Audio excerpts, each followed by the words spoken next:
Welcome to all. आज हम बिल्कुल नया सब्जेक्ट स्टार्ट करने जा रहे हैं जिसका नाम है इनडायरेक्ट टैक्सेस। जीएसटी, कस्टम और कई तरह की चीजें, सर्विस टैक्स, एक्साइज ड्यूटी, ऐसे कुछ नाम आप लोगों ने लाइफ में सुने होंगे। उन सबको कंप्राइज अप होकर के एक सब्जेक्ट के अंदर अगर हम डालें तो उसका नाम है इनडायरेक्ट टैक्सेस।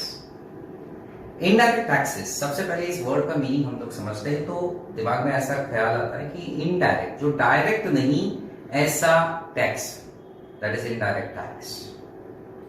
लोगों के दिमाग में ये भ्रांति भी हो सकती है कि मेरी जेब में मान लेते हैं 10 रुपए हैं, सरकार मुझसे डायरेक्टली नहीं ले रही है, इनडायरेक्टली किसी और को नियुक्त कर रही है कि वो मुझसे 10 रुपए लेकर के सरकार को जमा कराएगा। कैसे इस भ्रांति को दूर करते हैं? दूसरी बात, मैंने डायरेक्टली पेमेंट नहीं किया, इनडायरेक्टली पेमेंट किया, क्या इस तरह से टैक्स को इनडायरेक्ट टैक्स कहेंगे? नहीं। आप समझते हैं कि इनडायरेक्ट टैक्सेस का बेसिक कंसेप्ट क्या है। यहां जो वर्ड है indirect, that is not for payment of tax, meaning यहां इनडायरेक्ट का मतलब है that is burden of tax. यानी अगर हम लोग बात करते हैं कि यार ये बोझ, ये बियरिंग, ये बर्डन कौन उठाएगा? इनडायरेक्टली कोई और उठाएगा।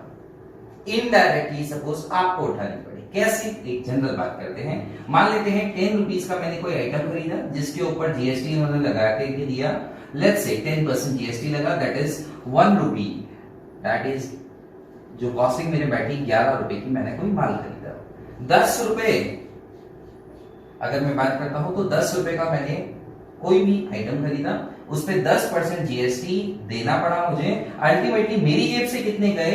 11 रुपए गए। मैं कौन? मैं खरीद रहा हूं एक मैन्युफैक्चरर से, मैं हूं wholesaler. Now the point is that manufacturer ने 10 रुपए का कोई माल बनाया, उस पे 10% उसने जीएसटी ऐड अप किया, मेरे को सप्लाई की, मैंने खरीदा 11 रुपए के अंदर। Now the point is that मेरे को जेब से कितना देना पड़ा? 10 + 1। यहां तक कांसेप्ट क्लियर हो गया? मेरे को बर्डन कितना पड़ा? 10 + 1 11 रुपए का।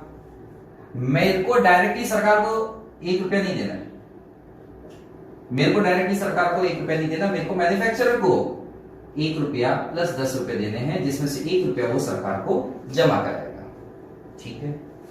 मेरी जेब से डायरेक्टली नहीं, मेरी जेब से इनडायरेक्टली बर्डन हुआ 1 रुपए का। अब एक स्टेप आगे, मैं होलसेलर बेचूंगा किसको साहब? रिटेलर को। लेट्स से 11 रुपए का मैंने माल खरीदा, 11 रुपए का माल मैंने 20 रुपए में बेचने की सोची और 20 रुपए के ऊपर मैंने 20 प्लस वापस से 10% ही मान लेते हैं तो 22 रुपए के अंदर रिटेलर को बेचा। ठीक है? उसने कितने रुपए का पेमेंट किया? उसने पेमेंट किया है साहब कितने रुपए का? 20 + 2 रुपए का।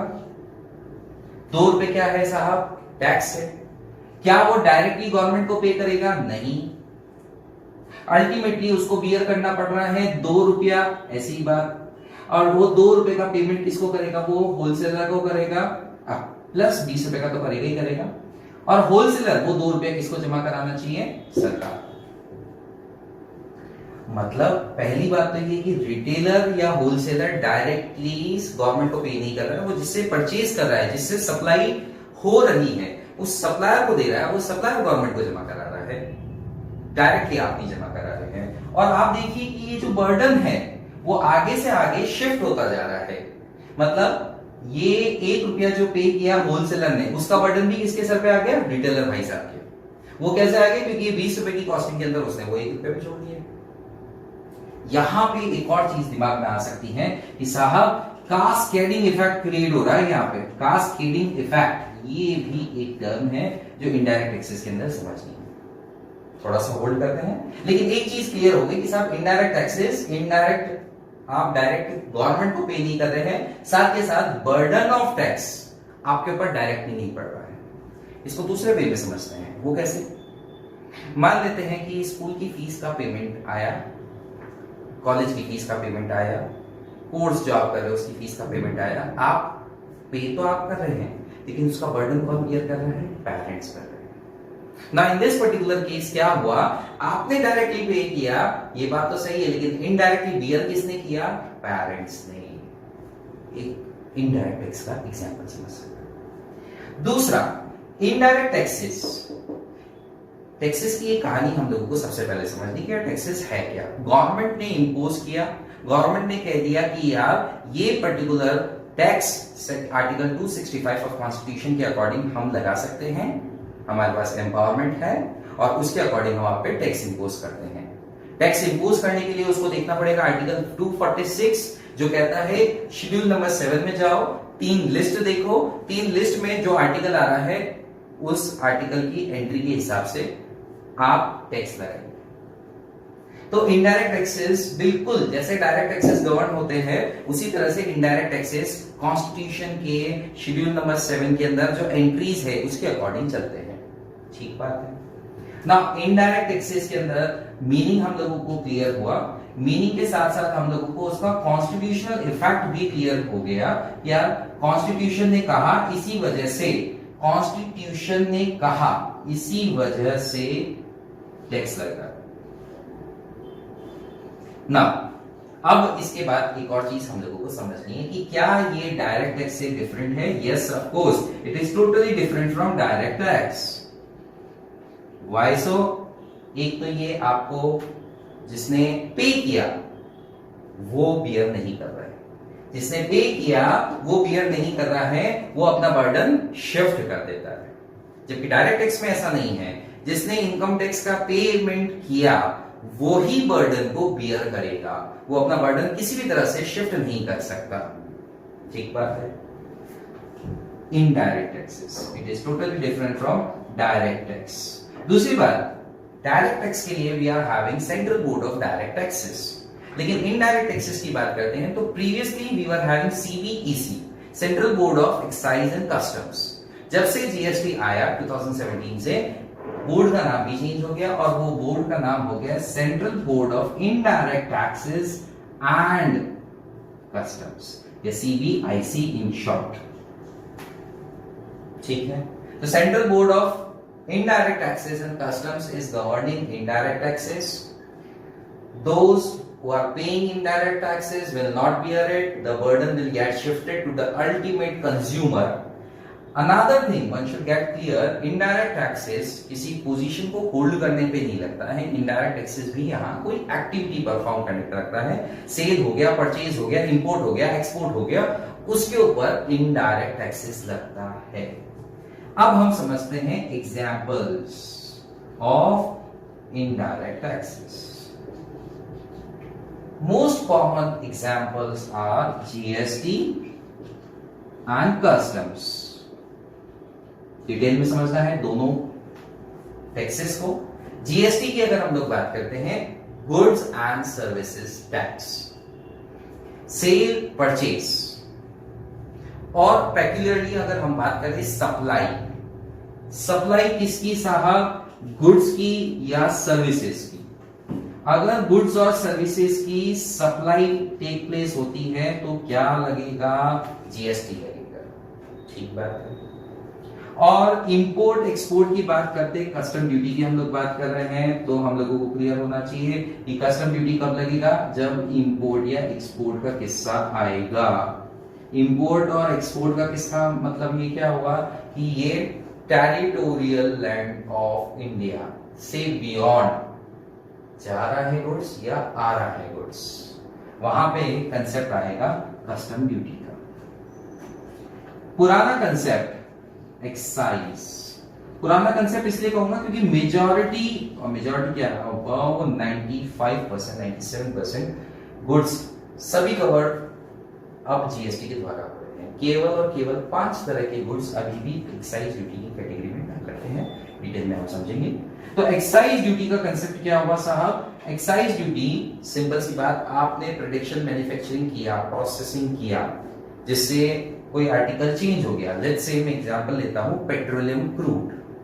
तो क्या हुआ? क्रूड पेट्रोलियम हम लोगों ने खरीदा, उससे क्या बनाया? पेट्रोल बनाया, केरोसिन बनाया, डीजल बनाया, व्हाटएवर।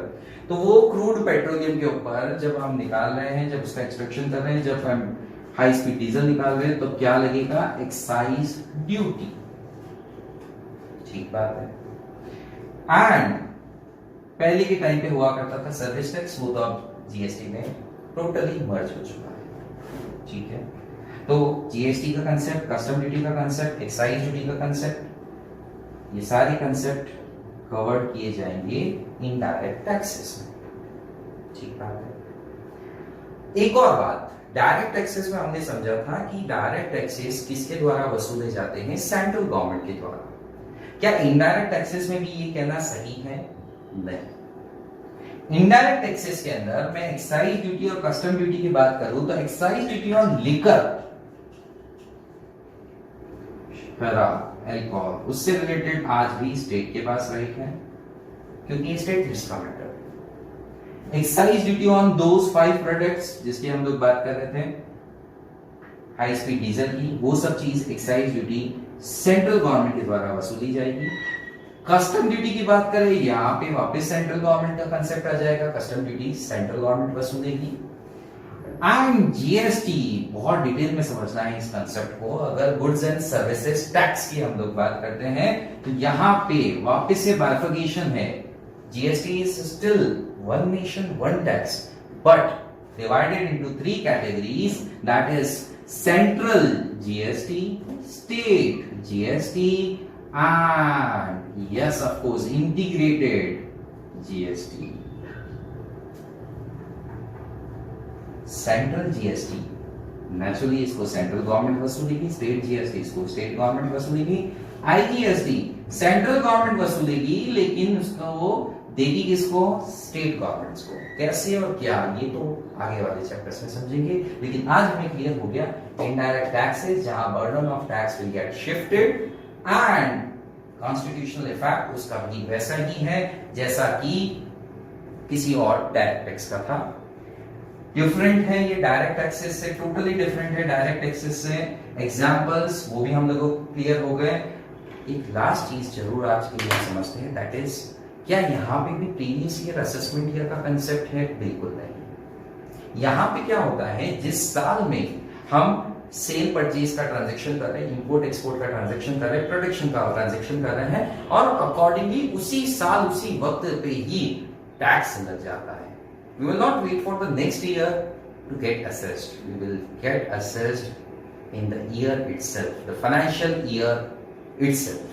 यहाँ पे प्रीवियस ईयर असेसमेंट ईयर का कोई कंसेप्ट नहीं है, यहाँ पे सिंपल सी बात है फाइनेंशियल ईयर का कंसेप्ट है। यानी इसका दूसरा एंगल ले तो फाइनेंस एक्ट जिस साल में अप्लाई होगा उसी साल एप्लीकेबल हो जाएगा। बड़ी एस्टॉनिशिंग बात है। Why so?